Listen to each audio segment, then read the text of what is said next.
Ladies and gentlemen, welcome to Trail Mix, where the nuts might be a little stale, but the company is always fresh. You know, next year is the 250th. Heave! Push harder, men! Steady now. Keep the line moving. Merry Christmas! This is Craig Crawford, retired journalist working for nothing but the truth and Social Security checks. Today, we're talking about something that happened 250 years ago, because, you know, next year is the 250th anniversary of our nation. The Declaration of Independence signed. But you know what? 250 years ago today, 6 months before the Declaration of Independence, there was a whole lot of fighting going on and killing between the colonists and the British. And particularly what we're focusing on is something that's not about painting the revolution in gold leaf, men in wigs standing tall, signing parchments, looking like they knew exactly what they were doing. 250 years ago today, on Christmas Day, 1775, the whole thing was about 5 minutes away from collapsing like a cheap tent in a gale. George Washington was stuck.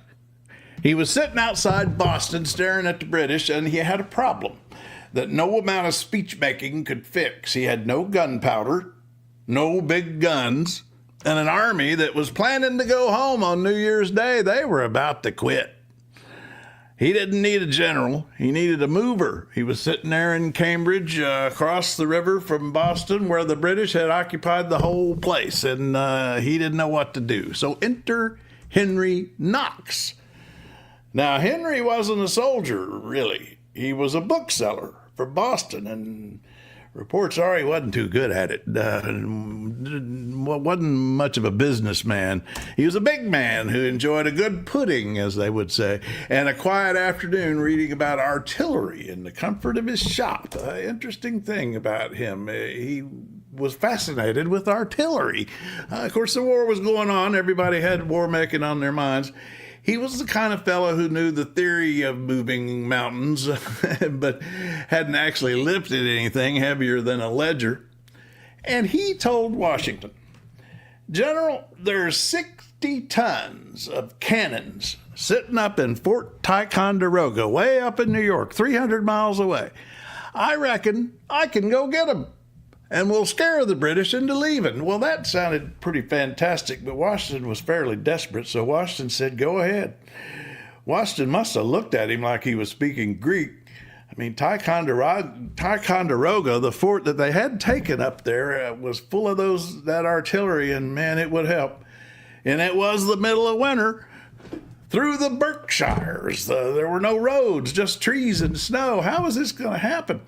But off Henry went.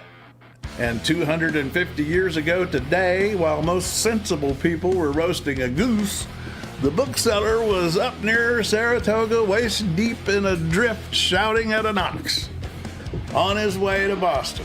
He had built 42 sleds. He hired 80 yoke of oxen. He's fairly rich, I think family money. And he loaded them up with mortars they called the Old Sow and long-barreled cannons that weighed 2,000 pounds apiece, a single cannon, 60 tons of iron. Now, there was 2 feet of snow out there. It was a nightmare. The sleds broke. The oxen gave up. The ice on the Hudson River cracked and swallowed a cannon whole. And Henry, stubborn as a mule, he fished that cannon back out of the water. He dragged that noble train, as he called it, over the mountains, through the blizzards, all the way to my husband's hometown, Framingham, Massachusetts. That's where they basically ended up. It took him 10 weeks. But when he arrived, Washington didn't say much. He just pointed those guns at the British out there in Boston. And one morning in March, a couple months later, the British commander woke up, looked out his window at Dorchester Heights, is where they perched all these weapons where they could see them. He saw those barrels glinting in the sun and decided he had urgent business in Nova Scotia. They packed up and left. The British evacuated Boston. Washington won his first victory without firing a shot, and he saved Boston, and he expelled the empire, all without a single shot. So On this Christmas in 2025, 250 years later, here's to the booksellers.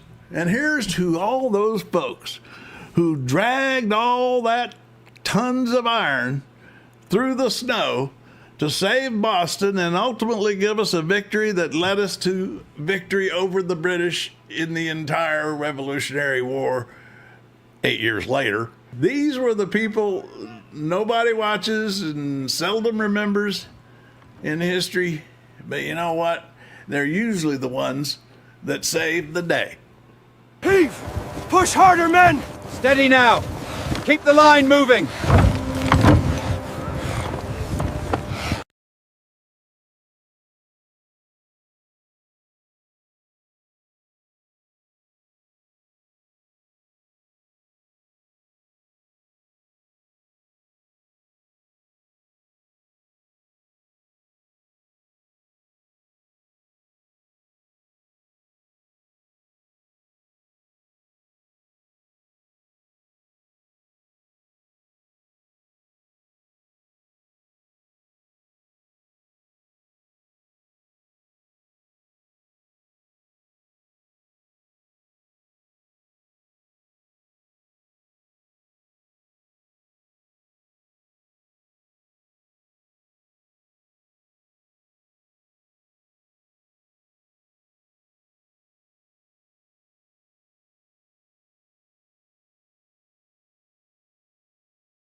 Okay, I'm Lady Mau Mau, Craig's built-in emergency brake. If this wasn't enough for you, sign up for the newsletter. It's free, it's thoughtful, and it occasionally makes sense.